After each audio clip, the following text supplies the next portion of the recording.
Hello and welcome to Feely Finance. In today's video, I'll be discussing financial independence and the position of FU.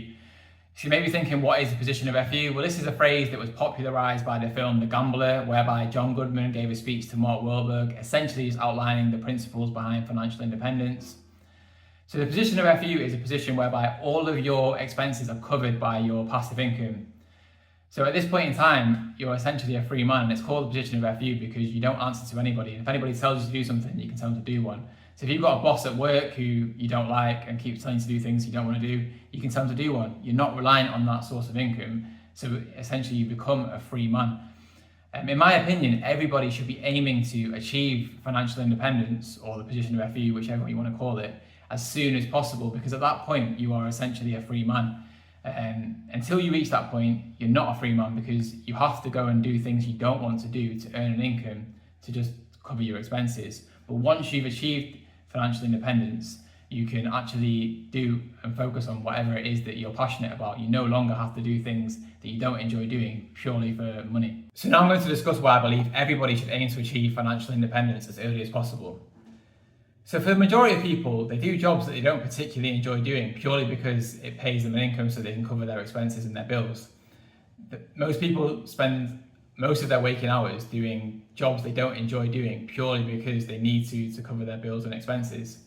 If you achieve financial independence, you can start that job off and you can then able to focus on things that you do enjoy. So the majority of people have hobbies or interests, whatever that may be. Some people like playing video games, some people like going on hiking, some people like running, some people like cooking, whatever it is that you're passionate about, you can then spend the majority of your time focused on that rather than having to do something you don't enjoy doing purely because it pays you an income. There are people who do enjoy their jobs, but even these people should focus on achieving financial independence. If you enjoy your job now, there's no guarantee that you will continue to enjoy it in 5 or 10 years' time. So if you plan now to achieve financial independence, then if it gets to a point where you're no longer enjoying your job, you can bin it off. It gives you choices. You're no longer bound by your job. You can do as you please. Some people may be doing a job purely because it pays well, but if you achieve financial independence, you can take on a lower paid job which you might enjoy more. You can volunteer, whatever it may be.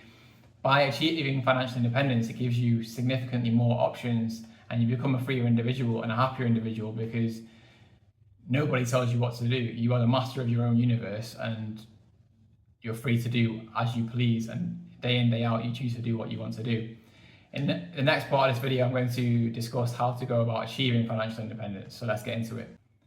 So in terms of how to go about achieving financial independence, the number one thing that you need to focus on is your savings rate. So the higher your savings rate, the sooner you should be able to retire. The lower your savings rate, the longer it's going to take you to retire. I have actually made a video which goes into detail about how long it should take you to retire depending on your savings rate. I will put a link to that in the description of this video. So if you're able to achieve a savings rate of around 70%, then you should be able to retire in under 10 years. Now there are some assumptions involved in this. So the assumption is that you're going to get a 5% return on your investments after taxes and inflation. In terms of what you should invest in, I personally recommend investing in a low-cost index fund or ETF because they have historically returned around 10% per annum with dividends reinvested, and they are very hands-off and easy to maintain. In terms of how to go about achieving a high savings rate, the best strategy is to adopt a minimalistic lifestyle. If you buy less things, obviously your savings rate will be significantly higher, and if you have to justify everything that you buy, then you're less likely to buy and waste money. If you enjoyed today's video, please give it a thumbs up, subscribe to the channel, and I will catch you in the next one. Thanks for watching.